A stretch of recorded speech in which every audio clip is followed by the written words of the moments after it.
the first beautiful day of the year. Yes, I love it. I can already smell the diesel fuel.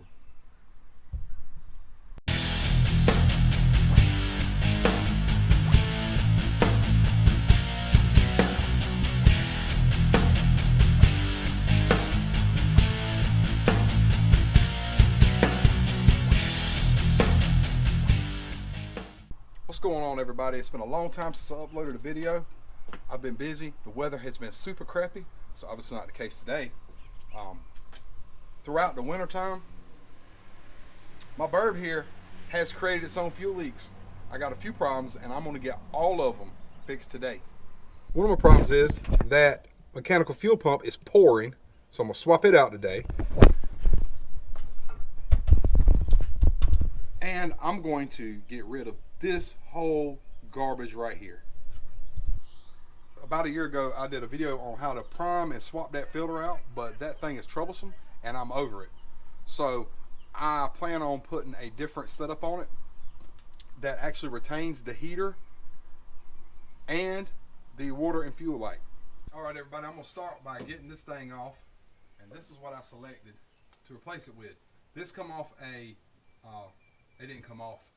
This was ordered for a late 90s G-Van with a 6.5 natural in it, non-turbo, and this has all the wires on it to make the fuel heater work and the water and fuel light work. I might have to do some splicing, but I feel like this is a lot better setup than the guys that are just throwing on a Napa filter base and they lose all that. So without further ado, let's get after it.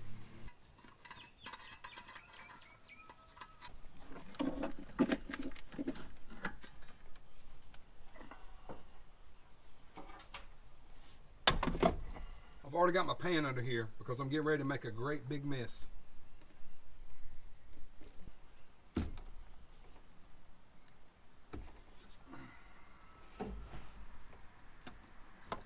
we go. Alright, I got all the fuel lines off. I got everything unplugged. There's 2 bolts here on the top, and there's one hiding over to the side. That'll allow you to pull this whole bracket off. And then once you get it off, you can take this piece right here off of the bracket and throw it where it belongs, on the scrap metal pile. I'm so tired of this thing getting air in it in the wintertime.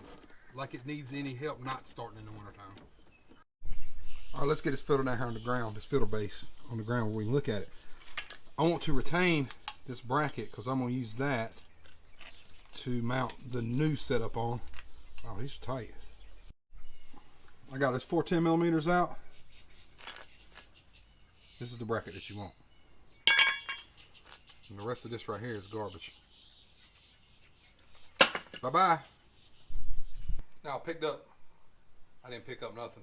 I went in my spare parts, my spare bolt bin.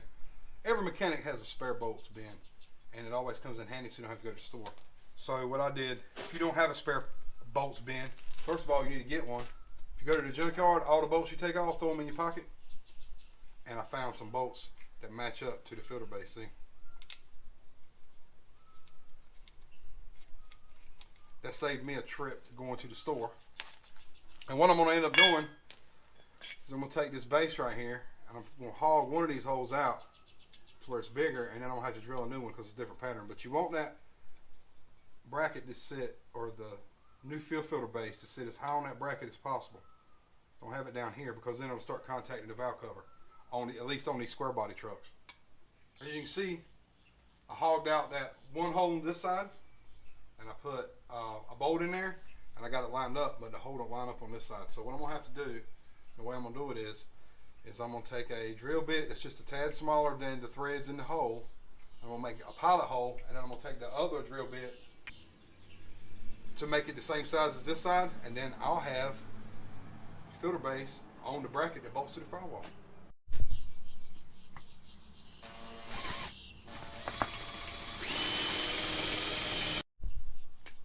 See, I kind of made a little pilot dot there. It'll guide that bigger drill bit. And I'll have this thing mounted very shortly.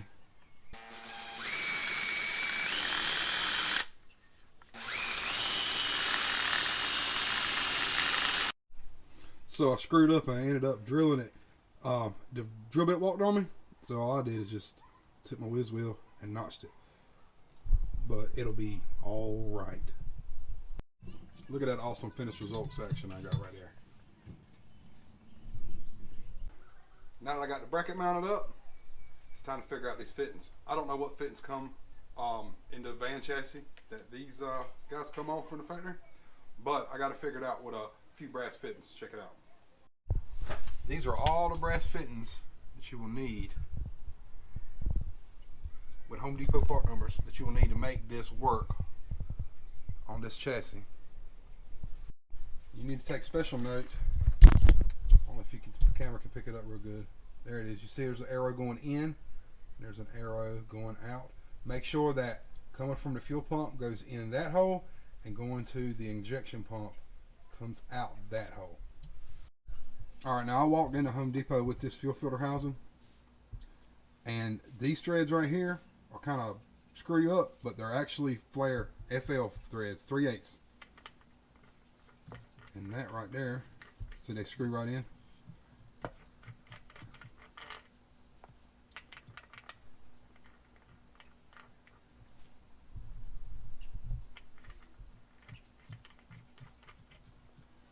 Alright, I'm going to tighten these up and then we'll go on to the next one.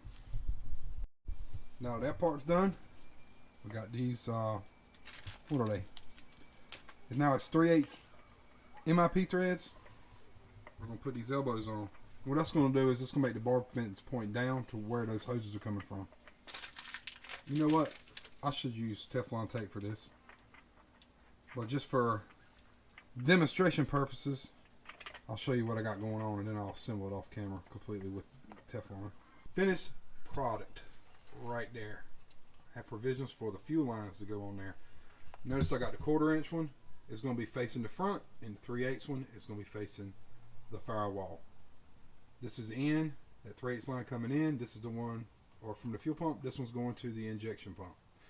If you also notice, I got enough room right here where I can use a tool if I need to pop that collar loose when to change the filter. And it's also a good idea too. When you buy this setup, it gives you the GM part number for the fuel filters, which I looked them up and they're cheaper than those old box filters. So this is a win-win all the way around. Let's get it mounted.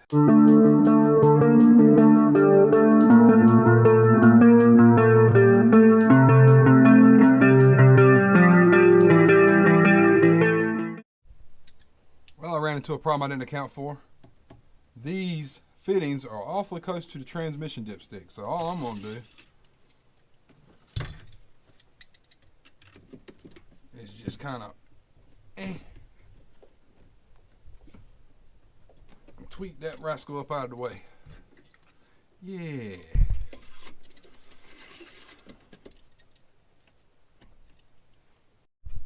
Alright, now to hook up the wires. Okay, on the factory truck, this is your fuel heater. This is your restriction, for your restriction sensor. We're not going to use that. And this is for the water and fuel light. And as you can see, maybe if the camera pick it up, the wires are the same color, but the plugs are different. So it won't just plug right in because we got two different generations of GM vehicles. This one, I'm not worried about. We're not going to deal with that. We're just going to have the water and fuel light and the fuel heater. Now you might be asking yourself, why am I worried about the fuel heater? Well, I live in a pretty warm climate, so that's something I wouldn't use very much. But I'm sure a couple weeks ago there was people in Texas that didn't think I'd ever have to deal with anything like that too. It does get pretty cold here occasionally, and I'd rather not have to deal with fuel gelling issues. All I'm going to do with those sensors is I'm just going to cut the plugs off, I'm going to match wires up, and I'm going to hardwire it using heat shrink butt connectors, just wire it straight to the truck. Well then, scratch that. I'm not wiring it up today. I'm out of butt connectors. So we'll have to do that another day, and I don't feel like going to the store right now. It'll be fine for the time being. We'll wire that up and I'll show you later. Now it's time to put on the mechanical diaphragm pump, the one that is pouring on this truck. Of course the wind would start blowing out of nowhere. So This is what a pump looks like. These things are 20, 25 bucks. They're pretty cheap. If you got fuel, get it in your oil on one of these old 6.2s or 6.5s that's got this style pump on it. It's probably this. In my case, look right here. On the seam where the top and the bottom go together, there's fuel just pouring out. It made a big mess in my driveway the other day. So that's something that needs to be addressed. There's a trick to putting these on. These things can be a pain in the butt. I'm getting ready to show you. Welcome to the underside. So the pump is right there. Where can you get a, yeah, you can kind of see it in the camera. It's right there. And there's this cross member in the way. I've never done one of these in this chassis. This is going to be fun. Not.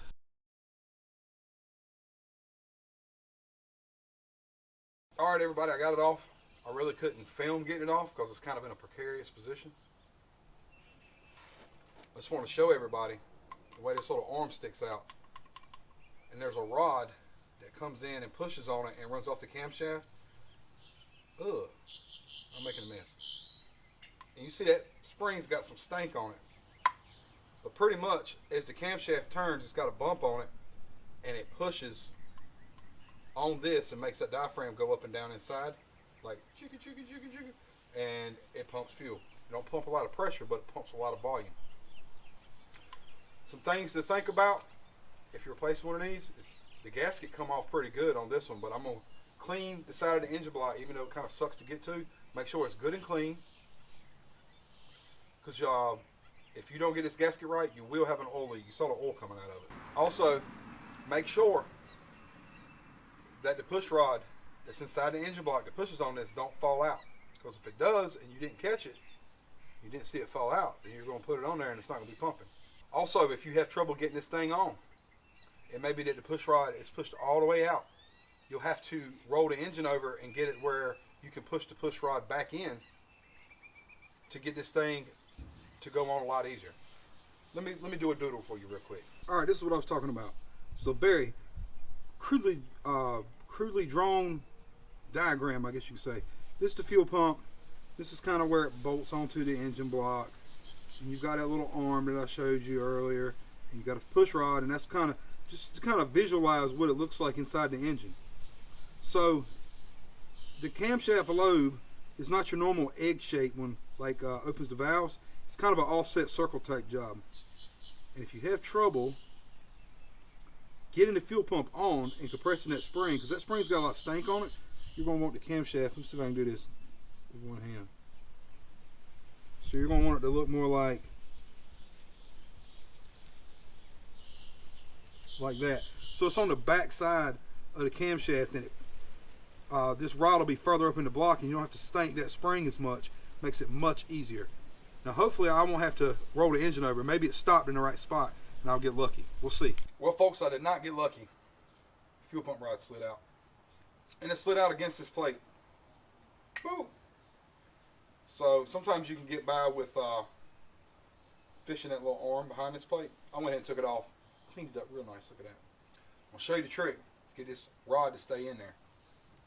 Get some bearing grease and just get you a big old wad of it. Coat it like that.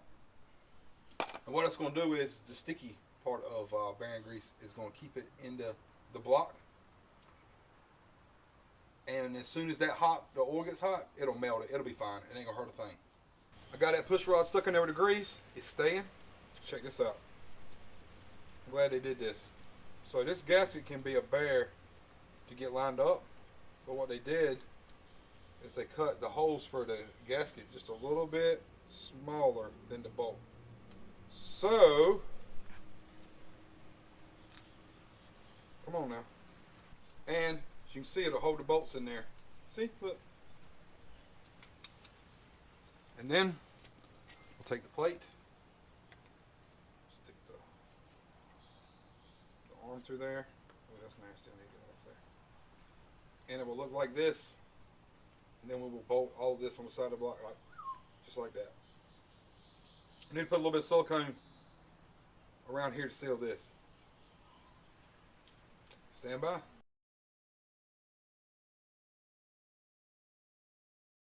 Look at it down there. It's installed. It's pretty. So, don't have any butt connectors, so I can't wire it up right a second. And I just found out my jug of diesel fuel is empty, my extra jug. So, I'm gonna have to do that later, which is gonna be tomorrow, which is gonna be that quick for y'all. All right, it's the next day. I'm back home from work. I come home, went ahead and wired things up. Check it out.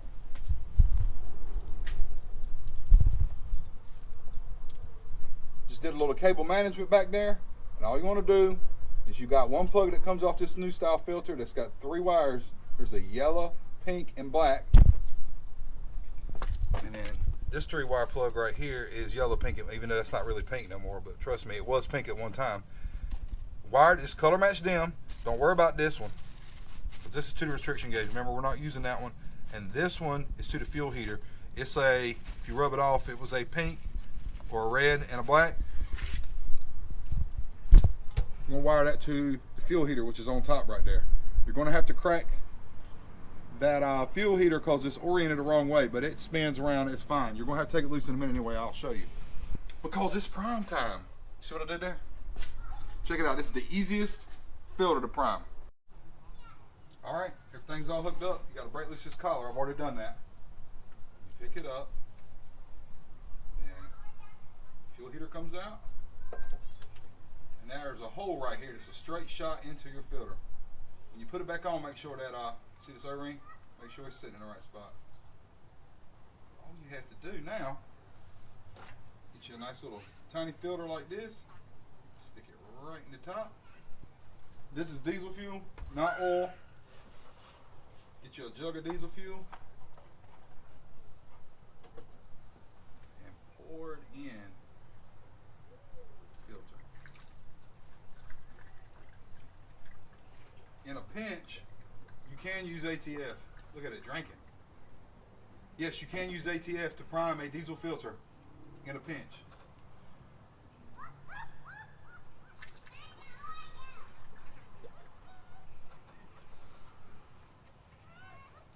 Oh yes, she's drinking.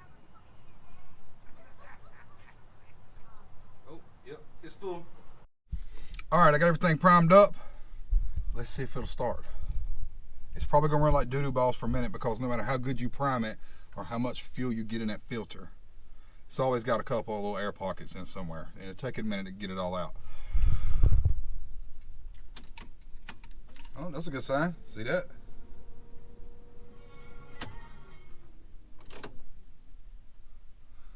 Waiting, waiting, waiting. Glow plugs.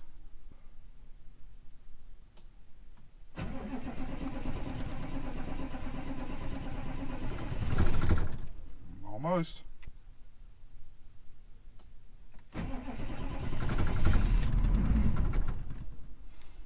And that's what it does when it's got air in it.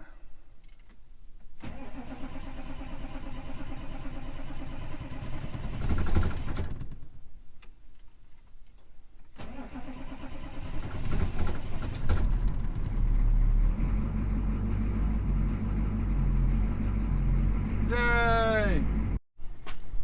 Got a pretty nasty leak coming out of somewhere, and I need to locate it and fix it. Alright, crisis averted. I neglected to put Teflon tape on the fittings that go into the fuel filter housing. That's where the leaks come from. After I rewrapped them, we have no more fuel leaks. Now I got to clean it up.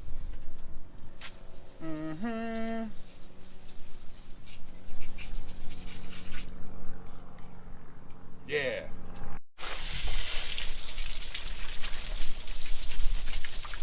More yeah. Yay, it's running good. And I'm going so fast right now. Anybody with a 6.2 knows I'm being very sarcastic. But it is running good. I'm just super happy that I don't have to deal with that standard iron box filter anymore. And this was a decently straightforward swap. Pretty happy about the fuel filter housing. As far as the fuel pump goes, it's not leaking anymore too, so I'm ahead of the game. If you have a 6.2 diesel in anything, be a good idea to subscribe. I got some stuff going on with this thing. It's always gonna need a little something here and there. I'll be glad to show you some stuff I'm doing. If you are a square body 73 to 87 Chevrolet truck enthusiast type guy, you can go ahead and add it too. I got a lot of work I need to do this thing. Probably my next project for this Suburban is getting the air conditioning working, because I have a small little baby and I don't want him riding hot this summer when we go to the beach. Oh man, wet belt. Also check out my other DIY type stuff that I'm always doing around the house. And I hope this video helps somebody with their truck. Thanks for watching. Come back and see me.